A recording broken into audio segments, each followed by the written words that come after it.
BitSwap is the hottest new way to trade tokens. Crawling all the top decentralized exchanges, BitSwap will get you the very best price and value for your trades. BitSwap is changing the game. Try it now at bitswapdex.com. Welcome to Rice TVX.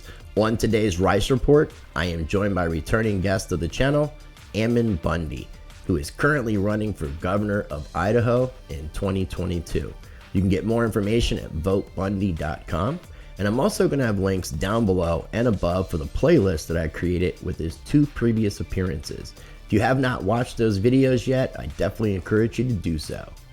Before we get into it, make sure you visit ricetvx.com and sign up for my mailing list so you never miss an update or new Rice TVX content. Plus, you can find my social media links, contact information, get Rice TVX merch coming soon via the shop, and more. If this is your first time ever watching any of my videos, check out and explore my channels. Make sure you subscribe to Rice TVX and Rice TVX2, both can be found on YouTube, and hit the notification bell to get alerted to new videos. Also, you can follow me on Odyssey and Library, where I have my full catalog of videos plus extra content. And you can also find Rice TVX on BitChute. If you want to support Rice TVX and what I do directly, I have my PayPal, Cash App, plus my cryptocurrency addresses via my Cointree link below in the video description. You can also join my Patreon channel, where you will get early access to some of my videos, exclusive content, and more, with 4 different levels of membership, all offering something different. If you are looking to purchase and invest in precious metals, gold and silver are both good safe haven assets to hedge against the financial collapse we are experiencing. Check out Money Metals Exchange. I partnered up with them and you can get a free ½ ounce of silver. Visit moneymetals.com, be a first-time buyer, purchase a minimum of $100, and use the promo code RICE. You get a free ½ ounce of silver, and it's another way to support the channel. I will include links down below for everything I just mentioned, as well as everything I talk about on today's show.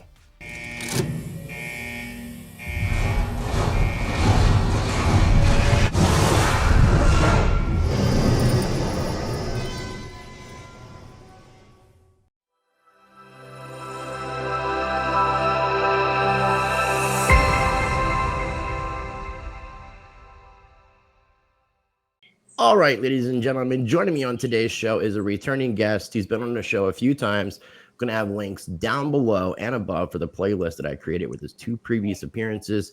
Today, I am joined by Ammon Bundy for a 3rd time. Ammon, I appreciate you coming on the show. How are you doing today? I'm doing well. How are you doing? I'm doing great, man, and I'm really looking forward to today's conversation because I think a lot's transpired in your life since we talked.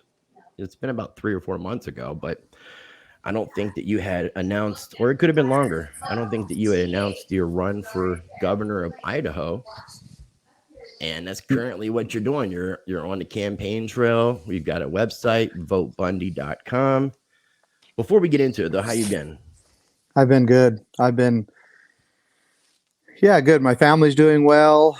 You know, we had a good summer. It was busy. It seemed like it went real fast, and it's hard to believe that the leaves are falling off the trees right now. But anyway, but I've had a good summer, and my family's doing well, and everybody's happy.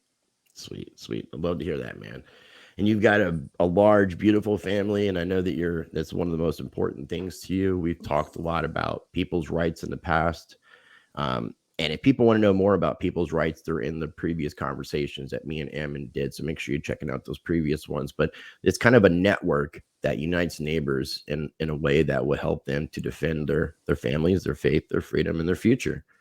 And you can do this by going to the website, peoplesrights.org, and signing up for the text messages. And then you can get hooked up with the web interface and all that good stuff. But I know you're not using people's rights as a campaign mechanism, that you're doing this all completely on your own. So you want to kind of fill me in, Ammon, on what made you decide to run for governor after all the stuff that you've dealt with this government in lots of different fashions, whether it's local governments, whether it's the federal government. You've had quite a few run-ins. And I'm curious, what made you decide to run for governor in Idaho? Well, the reality is that the government was originally designed to defend liberties, and that's what it was designed for. That's what it was created for. That's what we pay our taxes for, right or wrong or indifferent. We could definitely have a good discussion about that. But that's the idea, right? That we uh, have this entity that we call government, and the purpose for that government is to make it so that we can live free, so that we can trade freely with each other, so that we can travel, so that we can worship how we want to, when, where, and how, and who, and all of that. And that's the idea. And if anybody has a question about that and they think that it's not the idea, well, then go to the Declaration of Independence. And there was a war that was fought to be independent from this government that was the British government that was being oppressive upon the people. And we declared, the people here in this country at the time declared independence from them, because they were like, what's the point? There's no reason to be part of this Great Britain. All they are is taxing us, and all they are is abusing us, and they're using their power and the force, and we're funding it and paying for it. What's the point? Right. And so anyway, so I look at that, and on many levels I've united people, um, and I've have been successful in many ways of uniting people, and I have brought people together to defend rights, and those rights in many cases have been defended. Um, but then I see this government, particularly the federal government. The federal government has become very wicked. I mean, That's an understatement. that is an understatement, but it's become very wicked, and anybody who doesn't recognize that just doesn't understand what's going on, or they don't understand what wickedness is, or they don't, or they don't understand history. Um, so I start to look around, because I'm a realist, and I'm very involved in and understand what it's like to actually have your liberty stripped from you and thrown in prison and abused, and spent months and months and months in solitary confinement while they just destroy everything that you've built, and including trying to destroy your family. They don't give a damn about people. Now They you only give. are you referring to the what you just mentioned? Are you referring to the incident that took place on your father's ranch? Yeah, that's one of them. But I've seen it my entire life, where they've done this to my, people, including myself and my family. But they've done this to other people, and they just, they're doing it right now to those people that went to the Capitol on January 6th. I mean, they're doing the same thing to them. And whether anybody agrees or not with what they did, that's beside the point.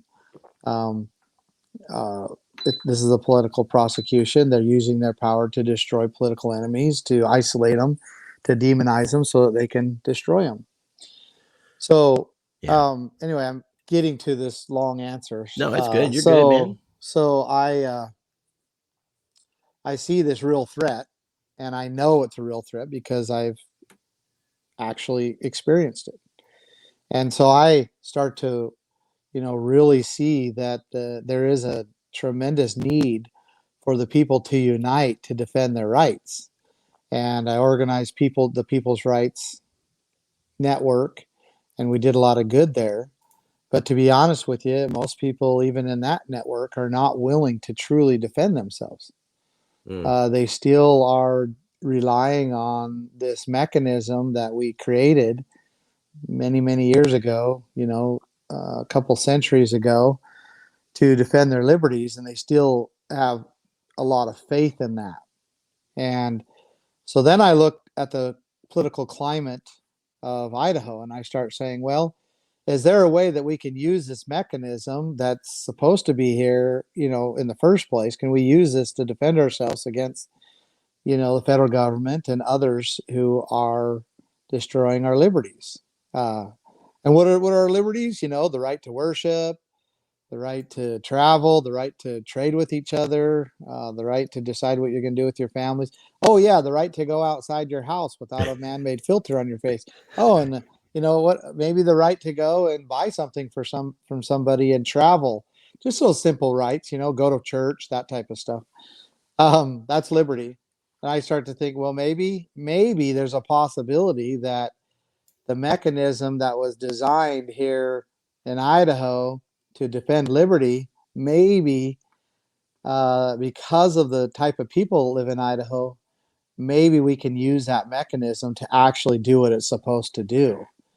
And understanding the positions of government and kind of how it's been broken down, I could see an opportunity as governor to actually use the resources of the state to actually defend the people, use it properly, and to minimize the threat of the state as well while you're doing it. So I'm being very open about that. I'm giving the people a choice of whether they want the state to be a totalitarian police state or they want the state to be a mechanism to help people secure liberty.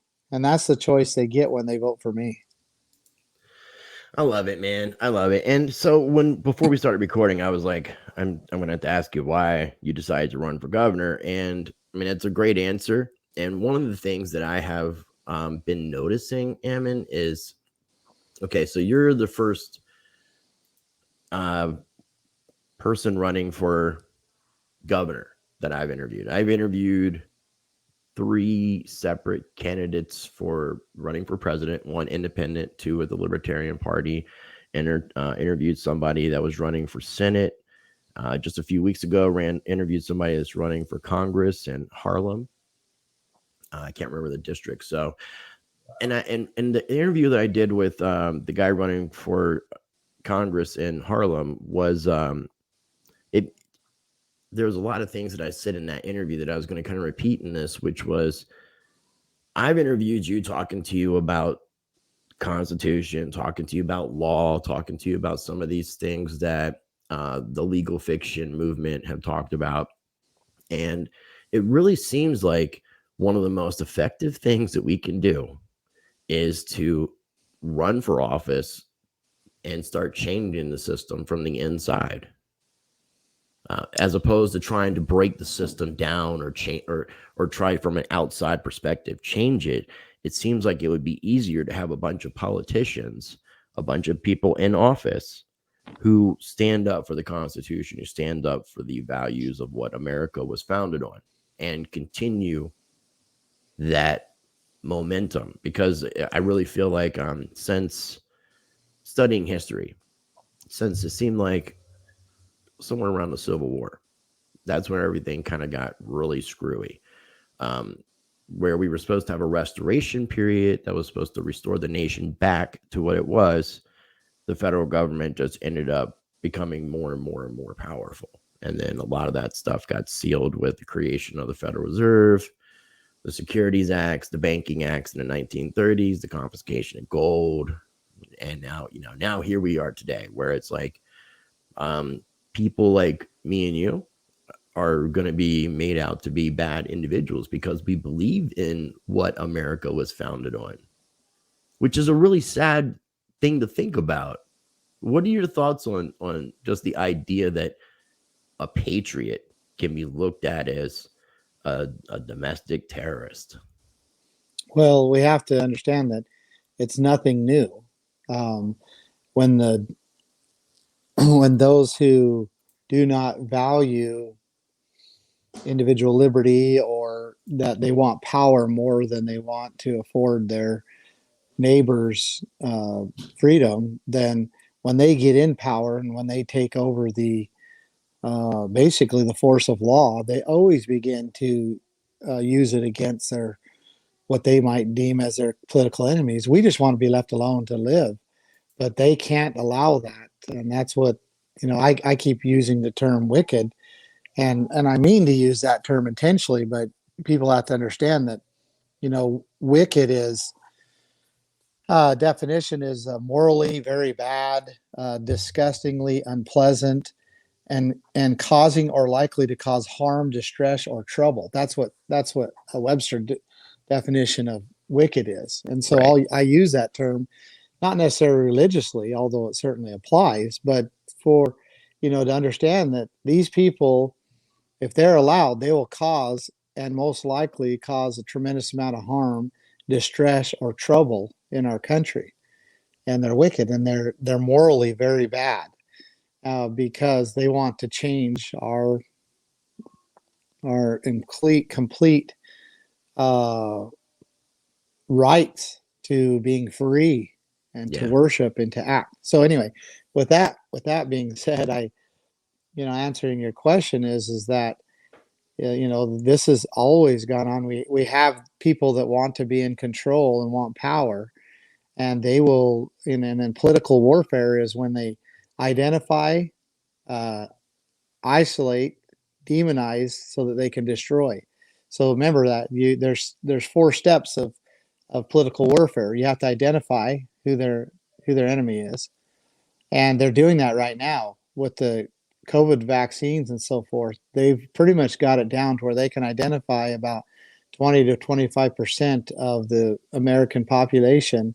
They can identify them now, and it's those that are not vaccinated. The dissenters. Yeah, the dissenters. And so they're identifying to the point where they're going to get all the way to where there's actually a record, a identification card, that's going to identify, one way or the other, who their political enemies are. And then what they'll do is, if they get away with it, they can get away with it. They'll isolate us. And if they can isolate us and keep us from speaking, keep us from influencing others, then they'll demonize us. And that's what they'll do. And then if they can demonize us and get most of the population to believe what they're saying about this political enemy that they have, then they'll destroy us. And that's what they do. That's political warfare. So identify, isolate, demonize, destroy. And and this has been going on for, centuries and centuries, for thousands of years. That's been the steps, and that's, what they do. And our government, our mechanism to secure liberty was never designed for people to get in power so that they can identify, isolate, demonize, and destroy. But that's what governments always become, because the wicked get infiltrated for power, to force their ideologies, their theologies upon the people. And so I intend on doing the same thing to try to get in control of, the state of Idaho, so that it can be used for the proper purposes, so that we're not identifying, we're not isolating, we're not demonizing, and we're not destroying. And we don't allow that to happen in Idaho. Right. That would be great, man. It'd be great too if it was kind of an influence to other people running for governor or other governors in other states to enact these kind of mentalities. So what exactly is, you're running as a Republican, governor in Idaho. What is your platform per se? So I have a Keep Idaho plan. And if you're on the website there, if you look over to the right, there's going to be where you can click on that plan. And I want everybody to go read it, because we're Okay. talking about the elimination of property tax. So scroll down a little bit. I can see your screen. Scroll down, keep going. And there to the right, keep going right there at the bottom. There's a Keep Idaho plan. Yep. If you click on that, it'll go through it with you, either online, or you can even download it, to your computer. Okay. And it is a comprehensive plan that has been put into place, and something that we've been working on for actually over 7 years, of basically how to, restore liberty, how to keep people free, and also how to implement and use these mechanisms that are in place to secure liberty. So, some of those things include the elimination of property tax, restoring, restoring our system of restitution, getting away from the system of incarceration and restoring it back to a system of restitution. I'm talking about our justice system. Mm-hmm. I mean, there's tons of detail in there. I have an economic plan in there, um, taking back our lands. 63% of our land mass, our land base in Idaho, is controlled by the federal government. So we're gonna take that back, and 72% of our subsurface mineral rights are claimed and controlled by the federal government. We here in Idaho, we can't even pay our own bills without the federal government paying them for us, because they're taking control of all our land and wealth and resources here, and well, most of it in Idaho. Um, Fixing the affordable housing crisis that we're facing. That's part of our economic growth plan, and I encourage people to go and to browse through this plan and to get familiar with it. I encourage people across the country to adopt this plan, and across the world to adopt it. Because if you would apply this plan in wherever you're living, you'll be free and prosperous. Basically, much of it is going back to what we know brings prosperity. And how do we know it? Because the founders implemented it, uh, at the beginning of this country, and it propelled us into the most prosperous, wealthy, free country um, ever known, to man. And why we abandoned those principles is beyond me. And why we're adopting other, terrible, well, why we've done it, we've been doing it for the last 100 years, so it's not like anything new, but why we would abandon principles that we know, and practices and cultures and things that we know work and bring freedom to everybody. It doesn't matter if you're black, white, Asian, Hispanic, it doesn't matter. Uh, these principles apply to everybody equally, and they bring prosperity and freedom and happiness to everybody equally. Why we abandon those is only a wicked design. Again, what's the wickedness? It's harmful. It's it's morally very bad. It's causing or likely to cause harm, distress, and trouble. And that's what's happening by adopting these other plans. And I'm proposing we go back, that we keep Idaho, Idaho. Dude, I love it. And actually I didn't want to do a whole lot of digging because I know we were going to have an in-depth conversation, but looking at this plan that you put together, I mean, I'm impressed. I really am. I really like a lot of the things that I'm reading without going into detail. I mean, section 1's talking about eliminating property tax, eliminating personal income tax, personal property tax, and taxes only collected through consumption. And then with your economic growth plan, taking Idaho's lands back, solving the affordable housing crisis, health, freedom, and body autonomy, making Idaho a financial freedom state, recognition and acceptance of prominent cryptocurrencies by the state. I mean, I'm a proponent of cryptocurrencies, so I like that one as well.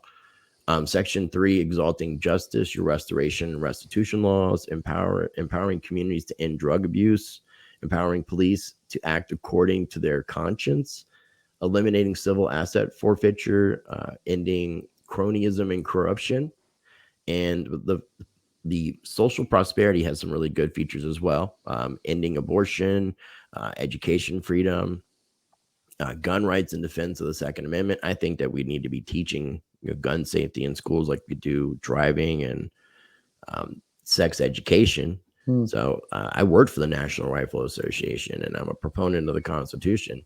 The Idaho State Healthcare Exchange, parental rights, which is a big issue right now, ending welfare. And then with your maximizing government efficiency, elimination of state licensures. I hope I said that right. Licensures and changing the culture of government, and then using blockchain technology for state interactions. And another good thing about using blockchain technology with government efficiency is that it allows for transparency. That's right. Which is something that we don't get very often with our current government, which is interesting. So you mentioned demonizing. How are you faring against your opponents? Well, we're gaining momentum and controlling the narrative every day. It seems like every week somebody comes out, that's either a national or a local figure here in Idaho, and they come out in support, or they write an article, something to the effect of support. And they're doing it on their own. It's not like I'm twisting their arm behind the scenes. Right. I don't work that way, and I don't have that type of influence, and neither do I want that type of influence. So they're doing it on their own, I think, because they believe and they understand the dangers we're in, and they know, that I will stand against it. And even though I may not, if this was even 2 years ago, if this election was even 2 years ago, I probably wouldn't be a good candidate. I probably would have never run. And maybe in 10 years, we can hope that I'm not going to be a good candidate in 10 years. That things will be back down to where they need to be, but I am made for this time right now. My experience, my life, what's happened to me, what I understand and know, I was built for this time right now. And that is to stand and just say, hell no, you're not going to do this to us. And recognize the enemies that we actually have. And so, that's the communication that I've been, telling people. And a lot of people are agreeing with it across the state that, look, we have to have somebody that's willing to actually fight and say no, someone who has experience and someone who's been successful at doing it. And I don't think there's anybody with my credentials out there. And I say that only because of my experience and history, and a lot of it, wasn't my choice. Most of it wasn't my choice. Well, that's what I was gonna say, man. I don't think listening to you and listening to what's being said, there's with having the little bit of a relationship I have with you and doing the work of researching you, you don't seem like the type of person who does anything for self-righteous, egotistical purposes. It seems like you kind of get thrown into things against your wishes, but you always stand where you need to stand. And that's some of the things that I greatly appreciate. And even you saying a few years ago you wouldn't be a good candidate, or maybe even 10 years from now, if things were to get better, you wouldn't be a good candidate. I mean, it just speaks volumes about you as an individual. I feel like the reason you're doing this is it's a dirty job and someone's got to do it. No one's doing it. So Ammon's stepping up. Yeah. And that, I love my neighbors. I love my children. I love my family enough that at a time like this, I can't just step back and say, because it's going to bear dire consequences if we do not check what is happening. It just we have to check what's happening. We cannot allow this to go on. And we're talking about, we've got, the federal government coming down and saying that they have control of businesses from Washington, D.C. We've got them pretty much forcing or coercing, businesses to inject, chemicals into their employees' bodies, or their employees have to, quit or get fired. We have this, like, even in Idaho, we have a governor who issued an emergency order and caused thousands of businesses to shut down that never opened up again. He ordered that churches be closed. And actually in Idaho, we were the first state in the union to have people arrested for going to church outside. They were going to church outside and they were still arrested. That's what's going on. There was a cessation of all travel in Idaho. The governor actually ordered us here in Idaho to stay in our houses, and that we weren't to come out of our houses without his permission. Now, luckily, most people didn't comply. Well, very few people complied in Idaho, which is actually the best way to overcome and combat tyranny, is not to comply. But they tried it. They tried to force it. They could have tried to force it even further. And I believe they would have if it was been isolated, if people would have if more people would have complied, and then they would have just isolated the few that didn't comply. I mean, this is where we're at in our country. This is real stuff. This is, this is stuff that surpasses the. Can you imagine if the King of Great Britain would have ordered people to stay in their homes? I mean, that's not even. I mean, that's not even the level that of tyranny and that they were facing back then. Well, even back, when we talk about pre-revolution and revolutionary time periods, Americans were getting upset over taxes being raised by pences. We're talking pennies. Not even really that exorbitant of an amount, but it wasn't the amount, it was the principle.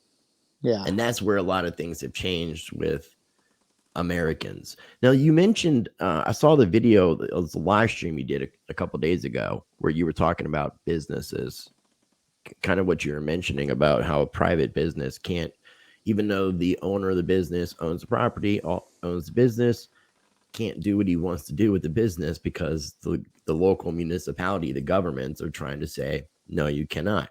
I want to tell you something that happened with me, Ammon, and maybe you already know this, but I want to compare it to what you talked about, because you're saying that a business should have the right to choose how to operate its business and not be told what they can and cannot do. Well, I had some issues, lots of issues, getting strikes from YouTube. And I got a strike on October the 8th, and they removed 2 videos. One didn't give me a strike, but one was a private video, and the other was a unlisted video. So it doesn't matter how your video's on YouTube. If it's private, unlisted, it's still on YouTube, and it could be affected. But long story short, I was looking at I was researching to see what had happened to a lawsuit. PragerU, which is a nonprofit, was suing YouTube because they were having a lot of issues with censorship, videos being removed and such. And they were in a California court, federal court, and apparently it was February of 2020. I didn't hear about the outcome of it. I mean, obviously the timing of that, there was a lot of things going on around the world. So something like that kind of got washed under the news. But PragerU lost. And the federal judge in California said to PragerU that Google and YouTube, as private corporations, are not beholden to the First Amendment. The First Amendment does not apply to them.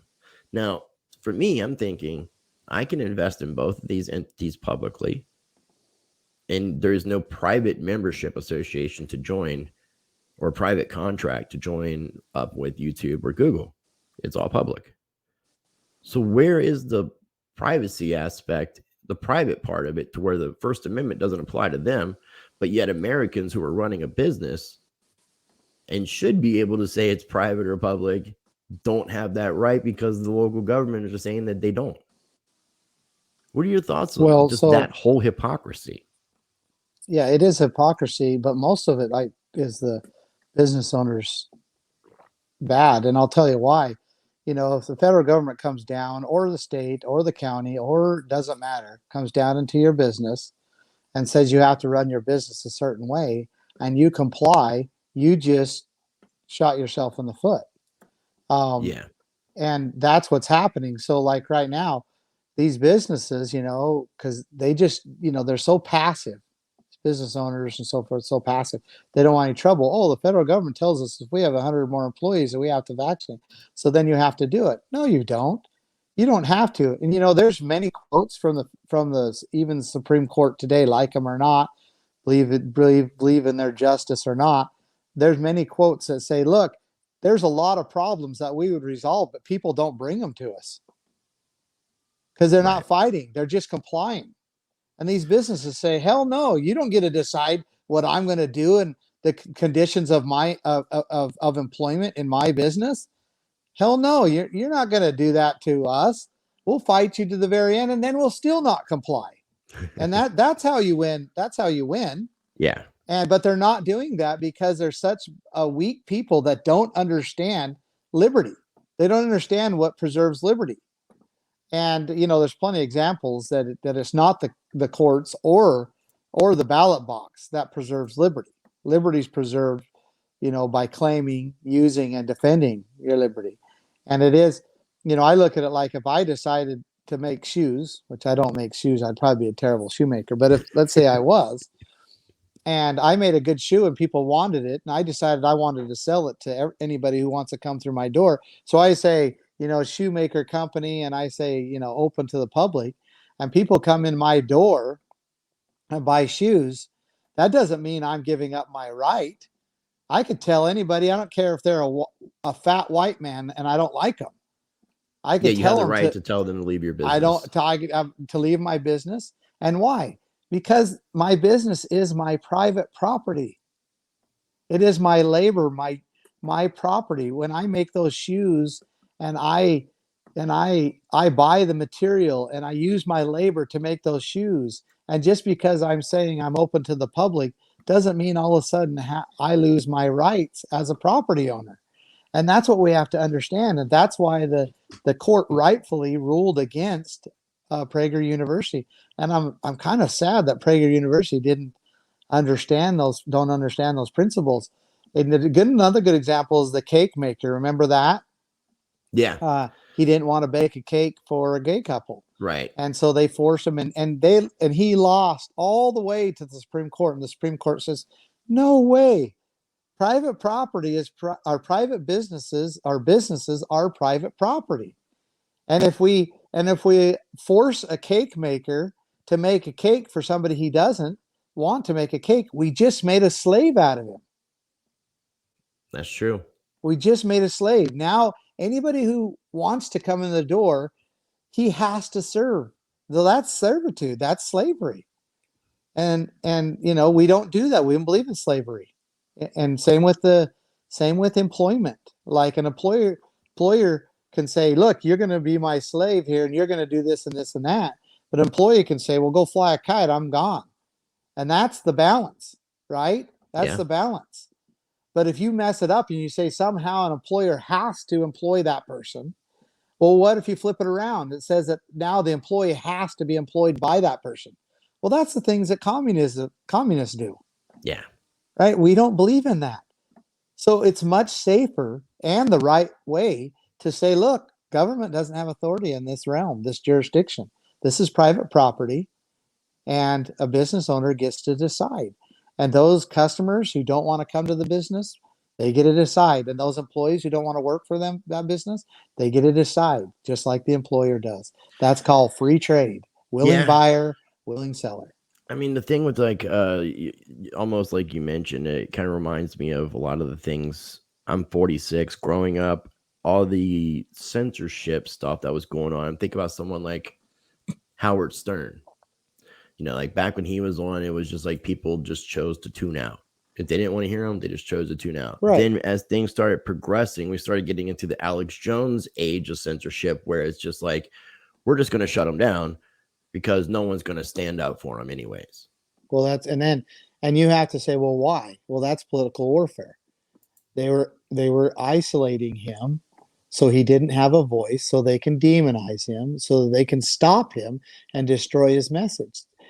That's political warfare. And that's why, another reason why it is so important that we don't interfere with free trade, or don't allow the government to interfere with free trade, because it's always used by one regime or another to destroy their political enemies. And it's just way safer. Well, it's way safer on the side of freedom.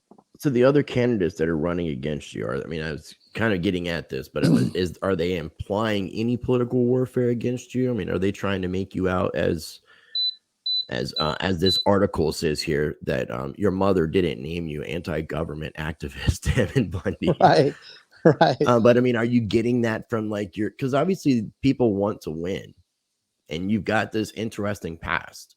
So are your opponents even Republican or Democratic or whatever the other parties are, the Constitutional Party? Are they independents? Are they attacking your character? Is there political warfare going on about you, the anti-government activist running for governor? So it's interesting because what we have is these people, these like establishment people, there's not much difference between them, like an establishment Republican and an establishment Democrat. There's just not. They're establishment, Right. and so they'll help each other and use each other. So like the establishment Republicans will get the establishment Democrats to try to say things that they don't want to say, and that's what's been going on, and now it will come to the point where, because I'm already leading in most of the polls, um, they at first they tried to like attack me at the very beginning, and then they realized they were just making a martyr out of me, so they stopped doing that. Then they went to the ignore him, let's ignore him. So they did that for a few months, and they realized that that wasn't working because I was just gaining more and more ground and momentum and more support. So now they're back to, okay, we've got to, attack him. And yeah, they're using those tactics, but they're mostly using the liberals to do it. But I know what'll happen probably right around the beginning of the year. They will start directly attacking me in those ways. But I have to say that in most ways, I'm immune. I'm immune to it. When they do that, they actually bring me more supporters. And there's not a whole lot that my enemy can do as long as I stay clean, and I don't do anything that is immoral or wicked myself, and I try to do the best I can to be a good person. As long as I don't do something contrary to that, I'm somewhat immune to them. um, oh, it's old news. What is the local statesman here going to say anything worse than national news has said for the last 7 years? People have heard it over and over and again. They either believe it or they don't believe it. Or what happens is when they find out the truth because they meet me or watch videos or go through what, then they're like, wait a minute, this guy isn't what the media has been saying. And then it makes them mad because they were lied to. And they Yeah. become like avid supporters after that. And that's what's been happening all over the state. So, I am a political opponent that is way different than they're used to dealing with. Kind of to finish up your question, though, what will happen, especially if I win the Republican nomination, is the establishment Republicans will openly join with the Democrats to try to destroy, to overcome me. Meaning they will try to get their Democrat nominee to actually beat me in the generals, which will start in Idaho. But believe me, they love power more than they love any type of principle. They more than they love the party. Even they love power. That's sad. That's really sad to think about too. I want people to realize there are ways that they can support you. So I want to encourage people to go over to votebundy.com and check out all the different tabs at the top, the about, the support, media, events, resources, the store where you can donate, all that good stuff. I did want to ask you because I want to be respectful of your time and in soon, but I wanted to ask you about the endorsement by Trump ally Roger Stone, because I was asking you before we started recording, are you, Mm-hmm. because of your past and because you're running as a Republican, were you getting lumped in with the Trump crowd? Which, and you were asking me, what does that mean? There's just you see what's happening with January 6th. So that's all around Trump as well. And for the record, I was there. I went there as a journalist, to patriot, to see what was going on. I was lucky enough, smart enough, that when situations happened at the Capitol, I was right there, not at the building. I was there's streets that go around it. I was on the street, either on the front or the back side. I was live on Facebook when all that was going on. So that way, in case, because I've had FBI go and visit some friends of mine who have been in DC, I haven't had any blowback because I was very transparent about everything I was doing and making sure I was taking pictures and doing videos and things like that. But yeah, I was curious about your thoughts about Roger Stone endorsing you. Yeah, so it was a connection that I had. A good friend that I have, uh, directly knows and communicates with Roger Stone quite a bit. And so he asked Roger Stone, not really at my request, but he asked Roger Stone if he would endorse me and then connected us. And I like Roger. Now, one thing about Roger Stone is he came to my family when I was in prison. He came to Las Vegas, and for that reason, and spoke to people about the atrocities that were happening with my family. He didn't need to do that. He didn't need to put himself at risk. And so, I gained a lot of respect for Roger Stone for doing that.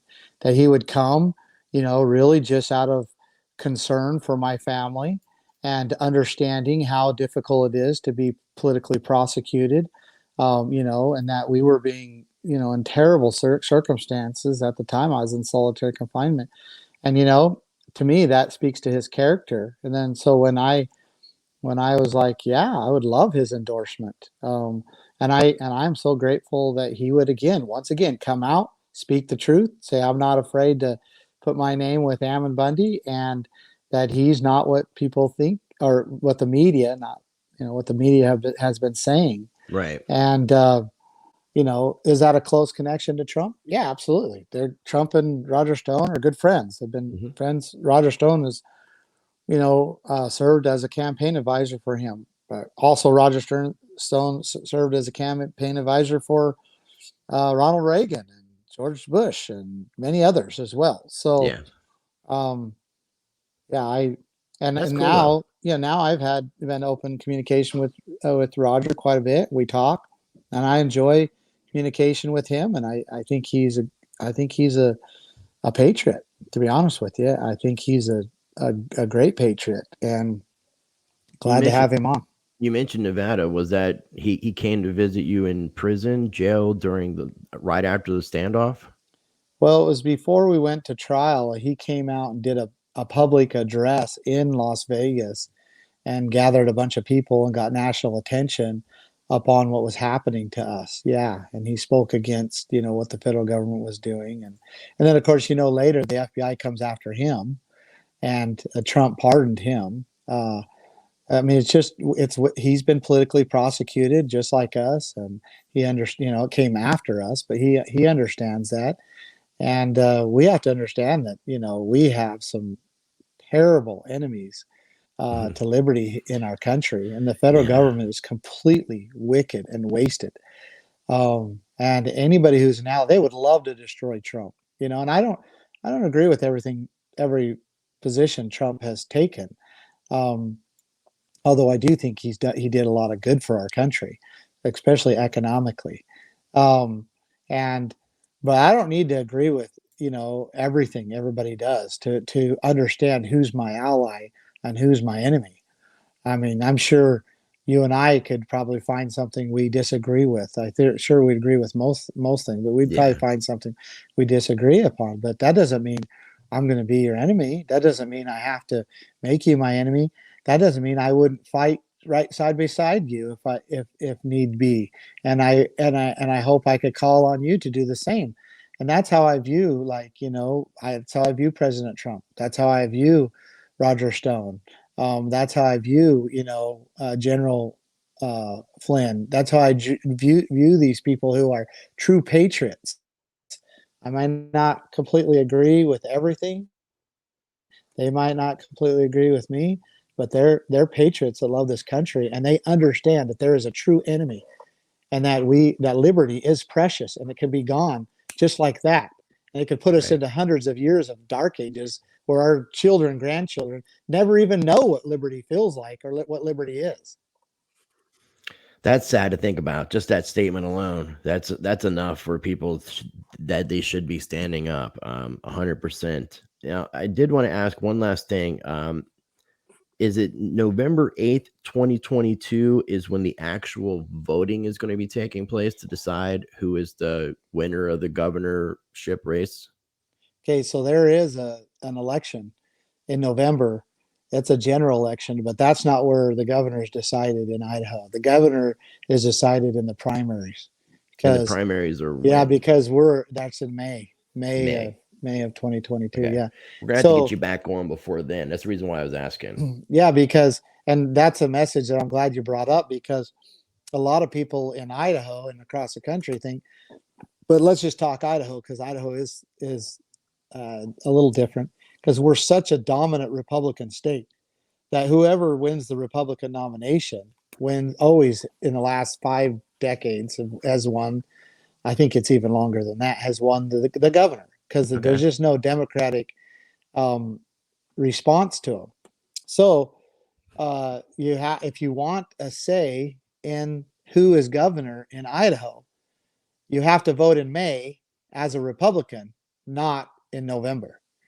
So yeah, of course, but obviously you got to vote in November too. Yeah, but, you will vote in but November it all starts with May of 2022. That's right. Okay. And so you have to vote in the primaries.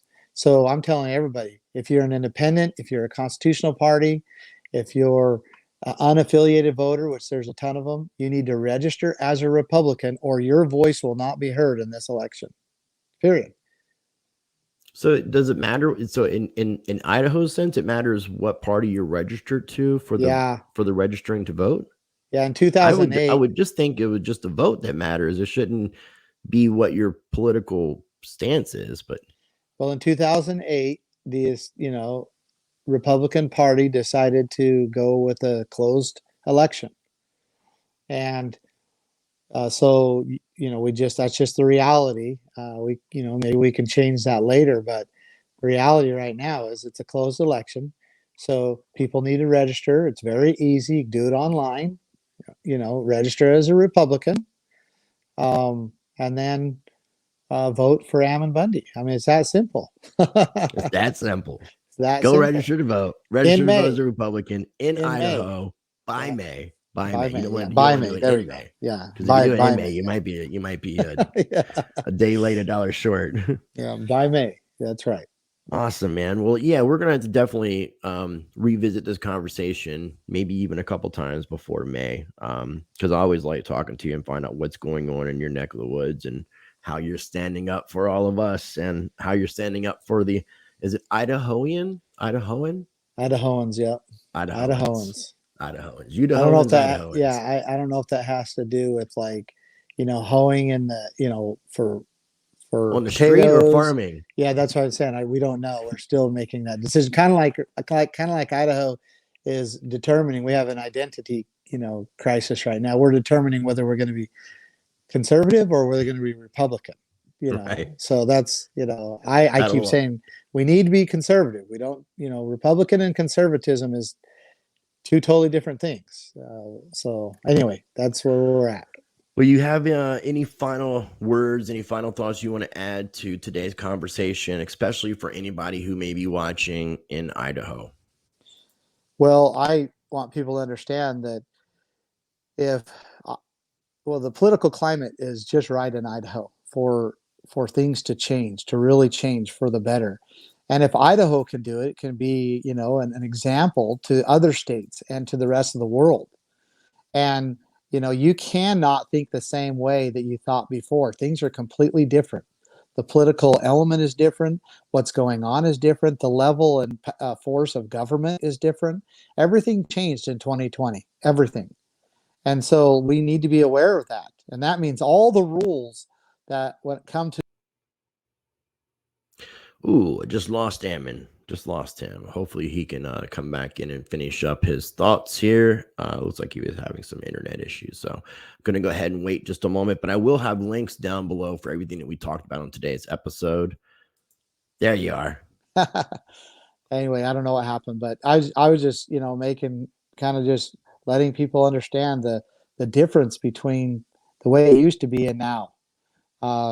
We have to think different. We have to understand that even more than before, our liberties are in danger. And I plan on standing against that and just applying these simple, beautiful principles of freedom to the state of Idaho, which will push us into economic prosperity, liberty, peace, happiness. And those who want to be left alone will be able to be left alone. It's going to be wonderful if we can pull this off, and we're asking for your help. Awesome. Well said, man. If you can just bear with me, I want to finish up closing the video and stop recording.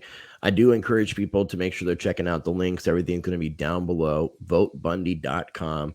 Go over to YouTube and subscribe to his YouTube channel. same name, Ammon Bundy. And you can also check out peoplesrights.org. Check out the previous conversations that we did.